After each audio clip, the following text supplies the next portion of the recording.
Udah nih? Udah. Assalamualaikum warahmatullahi wabarakatuh. Waalaikumsalam warahmatullahi wabarakatuh. Kita ketemu lagi di Habib dan Cing. Mantap.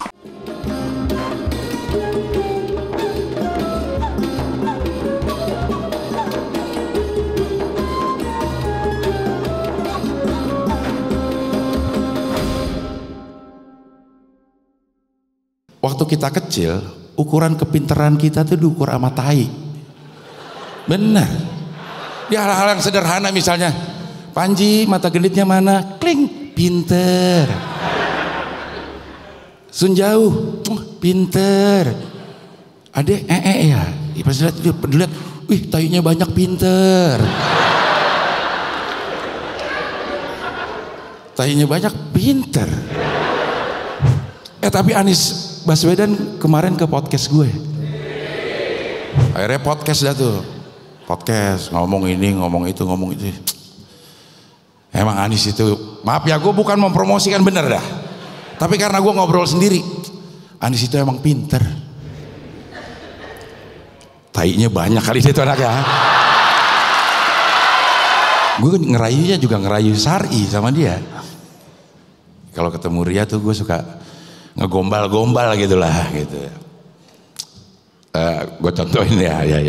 Jadi kalau ada Ria, gue bilang, Ria, cintaku padamu bagaikan nun mati ketemu ha, izhar, tegas jelas terbaca.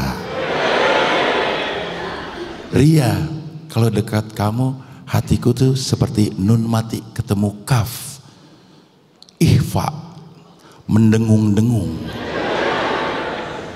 Ria, kau itu bagaikan huruf setelah nun. Wow.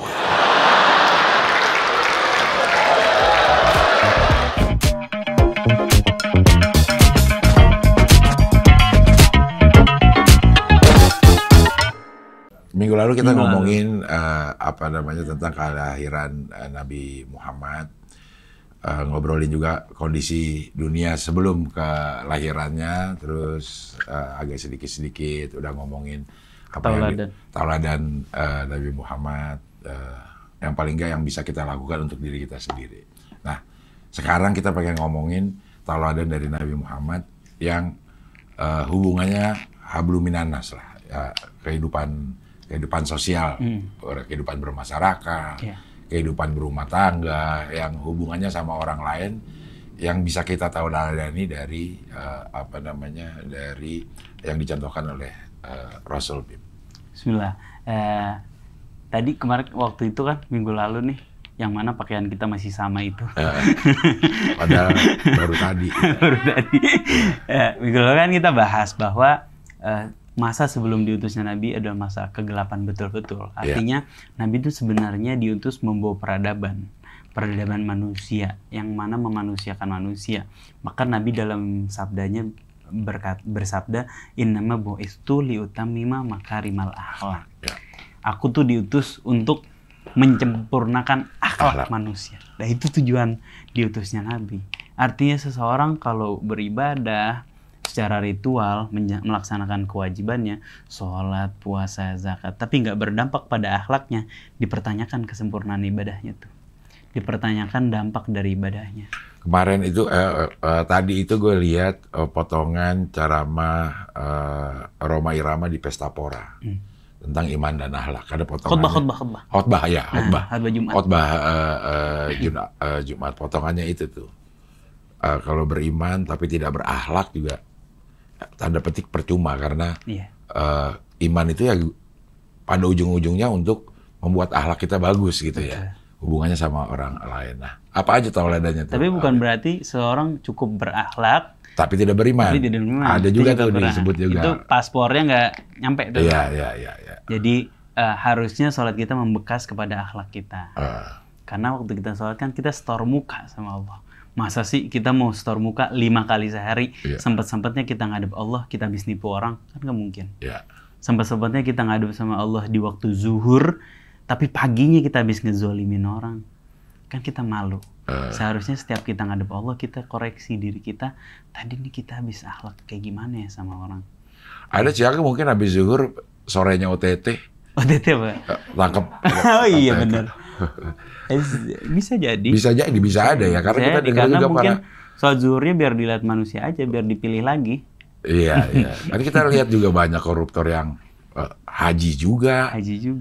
Tahu juga apa namanya hukum-hukumnya, nggak mungkin nggak tahu gitu. Nah itu iman yang tidak berdampak ke akhlak itu. Karena dia nggak memaknai sholatnya. Kan pernah kita bahas di Habib dan Cing edisi Ramadan tahun lalu yang nggak ada di Ramadan tahun ini. Iya. Bahwa sholat itu kita komunikasi sama Allah Subhanahu Wa Taala. Iya. Gimana sih kita bisa kayak kita habis hianat sama bos kita, tiba-tiba kita ngadep sama bos kita, yang mana bos kita tuh pasti tahu dalam-dalaman kita. Pasti nggak enak gitu. Pasti ada rasa di dalam hati. Nah itu tujuan Nabi untuk menyempurnakan akhlak manusia. Kepada siapa? Banyak. Bahkan kepada tetangga. Kalau kita nggak sempurna, ada nggak akhlak sama tetangga, dipertanyakan kesempurnaan keimanan kita. Bahkan kepada saudara kita, la yu'minu ahadukum hatta yuhibba li akhihi ma yuhibbu li nafsi. Nggak beriman di antara kalian, atau diragukan keimanan di antara kalian, sampai kalian mencintai apa yang kalian berikan kepada saudara kalian sebagaimana kalian cintai kepada diri sendiri. Dalam firman-Nya, lan tanalul birra hatta tunfiqu mimma tuhibbun. Kamu gak bakal bisa mendapatkan kebaikan sampai kamu menginfakkan apa yang kamu cintai. Di dompet kita ada yang merah, ada yang biru, ada yang abu-abu, ada yang hijau. Yang kita sumbangin tuh yang abu-abu mulu. Karena abu-abu itu subhat. Subhat ya. Abu-abu. Buang aja itu. Padahal yang kita cintain merah. Kata Allah, nggak bakal kamu dapat kebaikan sampai kamu nginfakin apa yang kamu cintain sebenarnya. Bukan yang bekas dari kamu. Walaupun yang harus kita lebih dulu kan memang kewajiban kita dulu. Tapi saat itu datang kepada membantu saudara kita, bantunya tuh jangan yang sisa-sisa. Bantunya tuh yang kira-kira kalau kita nerima, kita tuh senang. Gitu. Iya. Bahkan juga saya, salah satu yang sering didengar dari ceramah-ceramah gitu, karena ini riwayat atau apa ya Bib ya. Nabi Muhammad tuh ngerasa karena saking seringnya Jibril kasih sesuatu tentang bagaimana lo memuliakan tetangga, beliau itu menyangka jangan-jangan tetangga dapat bagian waris. Dari rukun, iya dapat waris. Dapat waris nih karena kayak keluarga gitu. Ya karena demikian pengaruhnya tetangga. Kan kalau kita lagi butuh apa-apa, tetangga yang nolong. Kalau kita lagi datang musibah, keluarga bisa jadi rumahnya jauh nggak datang, tetangga dulu. Kalau kita lagi butuh ambulan, tetangga dulu yang tahu. Tetangga diduluin sama. Tetangga tuh batasannya 40 rumah by the way, yang banyak nggak disadari orang. Jadi sepalapa ini sebenarnya tetangga semua. Tetangga semua ya? Harusnya 40 rumah. Coba di Jakarta sih ini ya. Apalagi yang di apartemen. Kamar sebelah aja nggak tahu. Iya. Sayang sih, budaya itu nggak diteruskan ya di zaman modern ya. Sayang banget. Kalau misalnya ini nomor 1, sampai nomor 40. Tangga. 41 udah bukan? 41 udah bukan. Kira-kira 1 RW lah. Kalau itu RW kita, lah ya. Iya. Itu rukun warga tuh hitungan syariat. Tapi kan hitungan akhlak, hitungan adab kan sebenarnya lebih luas dari itu ya. Selama dia masih hidup bareng kita, itu tetangga juga. Iya. Nah, apalagi yang tauladan yang bisa kita lakukan sekarang dan memang relevan dengan kondisi kita sekarang tuh apa? Orang tua ya. Khususnya seumuran saya ya, seumuran Gen Z dan milenial yang udah mulai kerja. Kadang-kadang karena dia udah punya kehidupan sendiri, dia lupa sama orang tuanya. Nah, Nabi tuh nggak punya orang tua, Cing. Ya. Tapi Nabi mencontohkan penghormatan kepada orang tua lebih daripada orang yang punya orang tua. Luar biasa. Nabi sama orang tua yang bukan muslim aja hormat betul. Sampai ada riwayat Nabi nyuapin nenek-nenek Yahudi. Ya. Nenek Yahudi ini punya kebiasaan menghina Nabi. Disuapin sama Nabi. Saking lembutnya Nabi nyuapin ini orang, sampai suatu saat Nabi nggak ada, peran itu digantikan oleh Sayyidina Abu Bakar. Yahudi buta ini ya, kalau nggak salah ya. Yahudi buta. langsung tahu kamu bukan yang biasa nyuapin saya. Ya. Saking lembutnya. Artinya orang tua itu gimana baginda Nabi Muhammad SAW mengajarkan ridallah fi ridal walidain. Keridhaan Allah ada pada ridho orang tua. Kalau dibalik, orang tua kalau mau anaknya sukses, kuncinya satu, ridoin anaknya. Apapun anaknya, sebandel apapun sama dia ya, sekurang apapun sama dia, tiap malam bangun minta berikrar sama Allah, ya Allah, hamba ridho sama anak-anakku. Saya nemuin Cing, ada satu orang ibu-ibu di Bekasi, anaknya banyak Cing, anaknya 8 kalau nggak salah. Waktu anaknya 8 ini, alhamdulillah anak pertamanya terima di perguruan tinggi Universitas Negeri Jakarta, UIN. Yang kedua di UI. Ciputat, UIN Ciputat. UIN Ciputat, yang kedua di UI Depok. Semuanya rata-rata beasiswa anaknya, dari 1 sampai 5 beasiswa. Yang ke-6 kalau nggak salah masih sekolah. Ini ibu ditanya, ibu gimana caranya ngurus anak? Sementara ibunya kerja, suaminya PNS. Gimana caranya ibu ngurus anak bisa jadi anak yang jadi semua? Nggak ada yang bandel anaknya, nggak ada yang tawuran, ngerokok aja nggak. Ya boro-boro minum, ngerokok aja nggak ya. Kata ibunya, cuman satu amalan saya. Kenapa saya bisa besarin anak-anak saya? Saya tiap malam berikrar sama Allah Subhanahu Wa Taala, saya meridhoi, mengikhlasi semua anak-anak saya.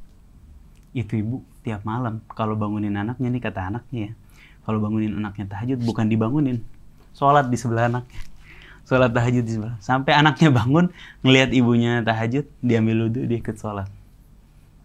Luar biasa itu. Jadi dari anak jaga akhlak sama orang tua, nggak harus nurut sih. Misalnya beda tujuan hidup, beda pekerjaan, sama beda sudut pandang sama orang tua, nggak harus nurut sih, tapi jaga akhlak. Boleh nggak setuju ya? Boleh nggak setuju sama pendapat orang tua gitu ya, teman. Akhlak tetap harus dijaga gitu. Akhlak harus dijaga. Jangan ninggiin suara. Itu yang nggak boleh banget. Jangan membentak, jangan meremehkan, terutama jangan gibah. Gibahin orang tua. Iya. Sering dilakukan. Ada emang orang. Nah, bapak gue nih, gue lagi sumpah sama bapak gue di tongkrongan. Bapak gue begini kita. Kan gibahin bapak. Gibahin orang tua. Nah, itu akhlak yang betul-betul diajarkan Nabi, yang tingkat akhlaknya itu bahkan setelah beriman kepada Allah, beriman kepada Rasul, akhlak kepada orang tua. Wa qadha rabbuka alla ta'budu illa iyyah wa bil walidaini ihsana. Dan Tuhanmu menetapkan agar engkau tidak mempersekutukan Allah kepada sesuatu apapun dan berbuat baiklah kepada kedua orang tua. Akhlak harus dijaga betul-betul. Walaupun kadang-kadang ya kesadaran bahwa kita ngebangkang sama orang tua tuh pada saat nanti kita kalau udah gede, apalagi udah jadi orang tua ya. Betul. Begitu jadi orang tua baru berasa, oh dulu bokap gue maksudnya ini. Oh dulu nyokap gue maksudnya ini. Dan kadang udah telat. Iya benar. Kadang udah telat. Udah nggak ada. Ya? Udah nggak ada. Minta maaf yang paling bingung tuh minta maaf sama orang yang udah meninggal. Iya benar sih. Kalau masih ada kita bisa dengar, ya lo gue maafin gitu. Kalau udah meninggal terus kita mau berbuat baik atas nama mereka mau doain mereka, tapi ini tetap ada ganjelan pasti. Sebenarnya gue udah dimaafin belum ya gitu ya. Orang nggak keluar dari mulutnya gitu. Jadi yang masih ada orang tua ya memang harus. Tapi Cing pernah dampingin istri lahiran kan? Pernah. Gimana rasanya Cing? Tapi kan sesar. Oh sesar. Jadi nggak sakit-sakit amat ya? Waktu anak pertama gue dampingin normal ya. Gue lihat proses keluar sedemikian berjuangnya lah seorang ibu gitu. Tapi sebenarnya Bib, yang begitu berasa nanti pada saat kita punya anak baru kayaknya kita ngerti apa yang ada di otak orang tua kita, apa yang ada di pikiran orang tua kita, apa yang ditangisin setiap malam sama nyokap kita gitu. Kayak nggak mungkin ya kita tuh hidup jalan ini tanpa doa, tanpa air matanya orang tua. Pasti nangis kayaknya deh. Maksudnya doain anak tuh pasti nangis gitu. Man kan gengsi juga kalau ketahuan. Terus songong lagi. Ketahuan bakal gue pikirin. Kayaknya begitu deh. Karena gue ngerasain gitu maksudnya. Apalagi Betawi-Betawi ya. Iya. Gengsinya tinggi banget. Ngomong aja galak. Kemarin lu di kamar juga pada mewek lu. Bener sih. Pada mewek mikirin anak. Nah itu baru bisa kita rasa saat kita udah punya anak. Tapi kan sekarang info udah makin banyak kisah-kisah yang kita lihat. Harusnya itu bisa membuat kita sadar gitu ya, Bib. Iya bener. Contoh-contoh itu gitu. Contoh-contohnya udah banyak. Udah banyak ya. Cuma emang belum kerasa kalau belum ngalamin bener. Iya, sulit dah ininya ngomonginnya sama yang masih jomblo. Lu udah ada belum sih? Kayaknya lu dari tahun berapa kita nih di sini nih ngomongin? Insya Allah. Insya Allah. Doain aja. Dia siap ngawal. Bisa. Awal sampai Jauh anak nikahnya jauh. Ya ikut kan bisa. Iya. Oke, kita balik ke tauladan Nabi ya. Nabi juga selain Rasul, dia juga seorang politikus karena seorang negarawan, karena dia kepala pemerintahan. Harus gimana sebagai seorang negarawan? Nabi itu menjalankan kenegarawan, tujuannya buat dakwah, Cing. Oke. Buat mencapai tujuan utama, yaitu menjadi utusan Allah Subhanahu Wa Taala. Artinya dengan kekuatan yang Nabi punya, nggak jauh-jauh tujuannya amar ma'ruf, nahi mungkar. Ya. Jadi mengajak orang kepada kebaikan, ngajak orang nyembah Allah, mencegah dari kemungkaran, nggak ada urusan pribadi. Jadi akhlak pertama Nabi sebagai seorang negarawan nggak punya kepentingan apapun selain amar ma'ruf nahi munkar, yang mana ini adalah perintah Allah Subhanahu Wa Taala. Buktinya apa? Dengan kekuasaan Nabi yang begitu luas, dengan potensi yang Nabi miliki, dengan kekuatan militer yang Nabi punya, bayangin waktu 300 saja bisa ngalahin 1000. Ya. Waktu 300 bisa ngalahin. Gimana waktu banyak? Dengan kekuatan militer sebesar itu, hidup Nabi sederhana. Hidup Nabi sederhana. Kalau kita berkunjung ke Raudhah, kita lihat kan makam Nabi, itu rumah Nabi. Segitu aja tuh? Segitu aja tuh. Bahkan Raudhah itu rumah Nabi sama rumah Sayyidina Ali dan Sayyidah Fatimah. Jadi sebelahnya Raudhah itu kan makam Nabi. Iya. Belakangnya rumah Sayyidina Ali, sebelum belakangnya lagi tempat Ahlus Sufah. Itu tuh udah 2 rumah kayaknya kalau nggak salah ya. Jadi tempat makamnya tuh kamarnya. Bayangin dengan kekuatan sebesar itu hidupnya sederhana. Jadi kalau mau jadi seorang negarawan, jangan punya kepentingan pribadi, apalagi untuk memperkaya diri. Caranya demokratis, Nabi demokratis banget, Cing. Demokratis banget. Bahkan Nabi udah pernah dapat wahyu waktu perang Uhud nih. Nabi dapat wahyu dari Allah dengan mimpi. Mimpinya Nabi kan wahyu. Wahyunya Nabi apa? Nabi berada dalam baju besi. Kemudian Nabi lihat pedang Nabi retak. Nabi lihat ada hewan yang disembelih. Nabi menafsirkan hewan yang disembelih banyak umat muslim yang berkorban. Pedang Nabi yaitu Zulkarnain retak, bahwa ada keluarga Nabi yang meninggal syahid di jalan Allah.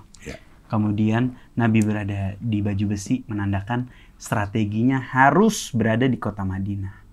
Tapi dengan wahyu itu Nabi masih nanya ke para sahabat di perang Uhud, sebelum perang Uhud, gimana nih saya dapat mimpi ini, kita bakal menerima mereka di medan Uhud atau di luar kota Madinah, atau kita terima di kota kita.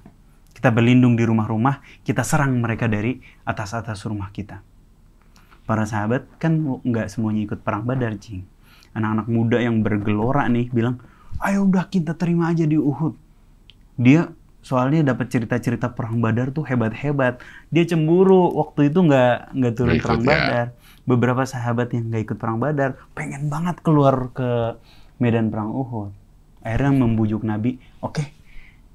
Nabi karena demokratisnya, ayo kita keluar perang Uhud, tapi dengan satu syarat. Kalian nurut sama perintah saya, nggak boleh ada yang melanggar perintah saya satupun. Berangkatlah mereka. Para sahabat waktu pulang, ragu, kita benar nih. Kok Nabi ngikutin kita? Tadi kan Nabi dapat mimpi. Mimpinya Nabi adalah wahyu. Masa kita nentang wahyu dari Allah Subhanahu wa taala? Akhirnya mereka balik lagi ke Nabi, kemudian bilang, "Wahai Nabi, kita nurut Nabi aja deh. Kita terima mereka di kota Madinah," kata para sahabat. Tapi Nabi udah kepalang pakai baju besi. Kata Nabi, tidaklah bagi seorang nabi, seorang pimpinan muslim mengenakan baju besi kemudian dia melepaskannya kembali. Udah, ayo kita berangkat, kalian asal nurut sama saya, insya Allah menang. Dibawa para sahabat ke medan Uhud.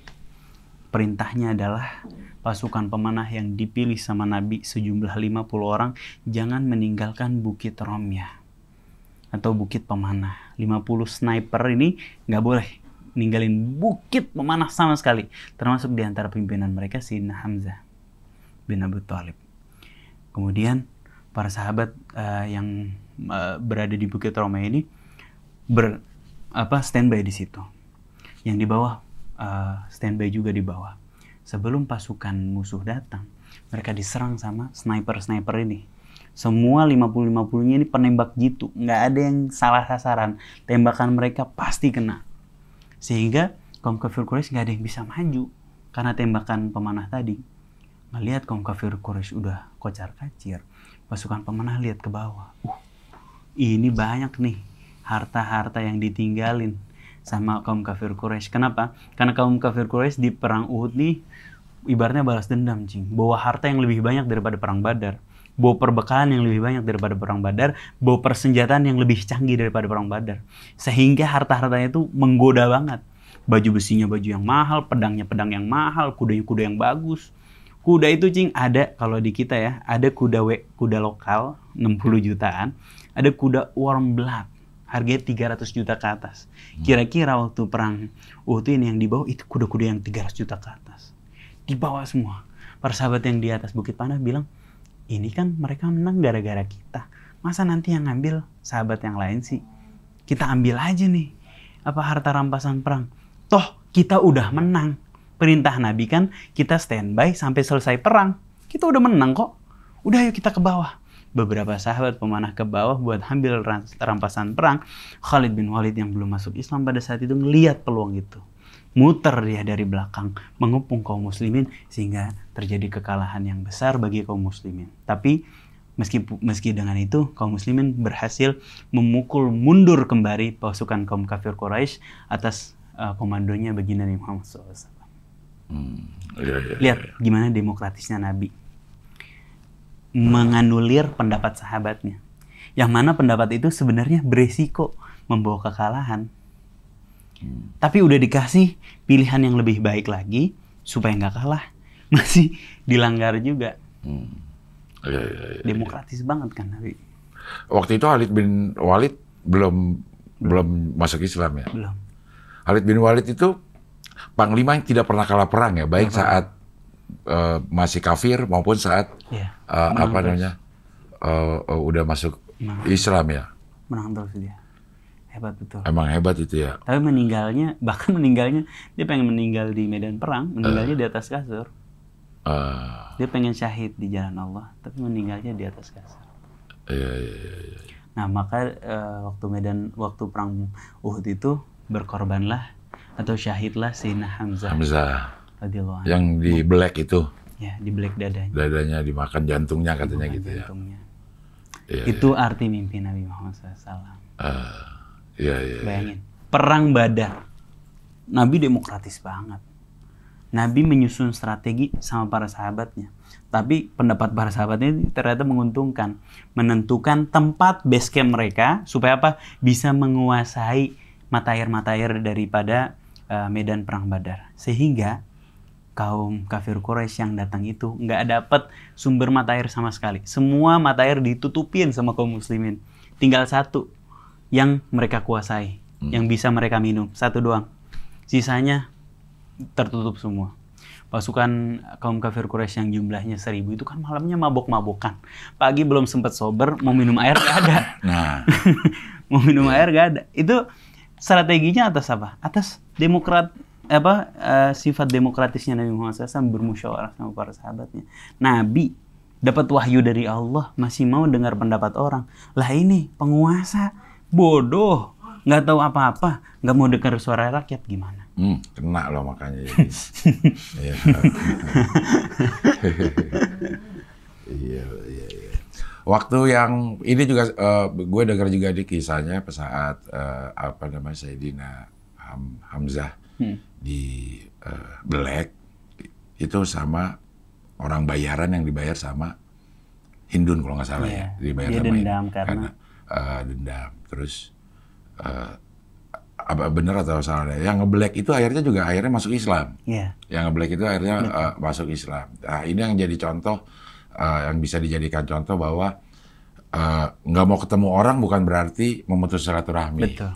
Karena pada saat itu Rasul udah maafin lo, oke lo mau masuk Islam. Tapi lo jangan deket-deket gue dah. Iya. Karena setiap gue lihat lo, keinget lagi itunya, dan itu membuat hati jadi nggak enak gitu. Artinya bukan memutus silaturahmi kalau sama orang yang pernah gimana, ya udah kalau bisa sih nggak usah ketemu, nggak apa-apa kali ya gitu. Betul. Sebenarnya nggak apa-apa kita cut off seseorang yang membawa dampak buruk buat kita. Walaupun pada saat itu ini sahabat udah dimaafin sama Nabi, tapi kan begitu melihat dia, kita jadi kebawa dendam. Kebawa lagi ya. Kebawa dendam. Maka lebih baik dia menghindar. Setelah Fatu Makkah semuanya masuk Islam. Hampir banyak dari yang tadinya merangin Nabi, kemudian memeluk ajaran Nabi, kemudian beberapa melakukan pengakuan kesalahan mereka dulu. Salah satunya ini yang membelek dadanya Sina Hamzah. Lebih baik nggak usah ketemu orang, ketemu dulu deh. Daripada saya keinget-inget kemudian timbul dendam dalam hati saya. Hati kan harus dijaga. Hati kita adalah hal yang paling harus dijaga di hadapan Allah Subhanahu Wa Taala. Jangan sampai ada dendam sedikit. Jadi untuk orang-orang yang memang nggak kuat sama orang yang pernah menzolimi misalnya gitu ya, bukan berarti memutus silaturahmi kalau nggak mau. Cuman untuk menjaga hati kita ya. Yang penting hak kita udah nggak ada sama dia misalnya, atau hak dia udah nggak ada sama kita, utang udah dibayar. Jangan karena kita punya utang, nggak mau gue. Padahal kita punya tanggungan, itu harus dibayar. Jangan dengan alasan itu kita nggak mau. Daripada gue gedek ditagih mulu, enggak dong. Nggak boleh gitu, nggak boleh gitu. Hukuman yang dijalanin. Maksudnya? Apa? Hukuman dijalanin 6 tahun nggak? Hukuman. Sylvester itu mah hukuman belum dijalanin. Tinggal yang menghukumnya aja yang ngejalanin Yon. Jadi memang Nabi sebagai manusia itu tauladan yang paling lengkap. Kita pengen lihat sisi Nabi dari mana, dari seorang panglima dia panglima militer dapat, dari negarawan dia bisa dibilang sebagai presiden. Negarawan paling tulus. Iya, negarawan sebagai kepala pemerintahan. Sebagai pedagang dia juga dagang. Sukses lagi pedagang. Sukses dagang ya. Sebagai orang tua dia berhasil. Sebagai tetangga juga dia sangat berhasil. Jadi pengen mentauladani Rasul dari sisi manapun itu bisa ya. Iya. Infonya juga udah tersebar di mana-mana, bisa kita lihat. Tinggal browsing aja sebenarnya. Itu kan kenapa Nabi diutus dari kalangan manusia kan? Bisa aja Allah ngutus malaikat gitu, punya kelebihan yang macam-macam, misalnya bisa ngilang dari satu tempat ke tempat lain, bisa ngeluarin apa gitu bisa sulap dan lain sebagainya gitu, punya bentuk yang irasional, punya bentuk yang berbeda dengan kita, bisa aja Allah supaya manusia gampang beriman. Tapi enggak, Allah utus dari kalangan manusia. Laqad ja'akum rasulun min anfusikum. Sungguh telah datang kepada kalian seorang utusan dari kalangan kalian sendiri. Beliau manusia sebagaimana kalian manusia. Beliau makan sebagaimana kalian makan. Azizun alaihi ma'anitum. Tapi juga punya keistimewaan. Keistimewaannya adalah empati. Berat terasa olehnya penderitaan yang kamu alami. Harisun alaikum. Sangat menginginkan kebaikan untuk kalian. Bil mu'minina ra'ufur rahim. Terhadap orang mukmin dia sangat santun dan sangat penyayang. Ini 3 kelebihan Nabi yang membuat beliau spesial, bukan karena keajaiban yang dia punya. Nabi kalau mau nunjukin mukjizatnya jauh daripada nabi-nabi lain. Apa mukjizatnya Nabi? Ganteng, jauh lebih ganteng daripada Nabi Yusuf. Kaya bisa lebih kaya daripada Nabi Sulaiman. Kekuasaannya sepanjang zaman, berabad-abad sampai sekarang Nabi Muhammad SAW, Allahumma shalli ala Muhammad. Ya. Apapun bisa Nabi dapatkan, tapi yang dibanggakan oleh Allah Subhanahu wa taala dalam Al-Qur'an 3 ini. Azizun alaihi ma'anittum, dia punya empati terhadap penderitaan orang lain. Harisun alaikum, dia pengen kebaikan buat orang lain. Bil mu'minina raufur rahim, terhadap orang beriman Nabi santun dan Nabi penyayang. Ini 3 yang dibanggain sama Allah Subhanahu wa taala dari sosok Nabi Muhammad SAW. Oh iya. Oke, Bib. Terima kasih, Bib. Sama-sama. Udah berbagi informasi. Mungkin udah pada tahu, untuk diingetin lagi.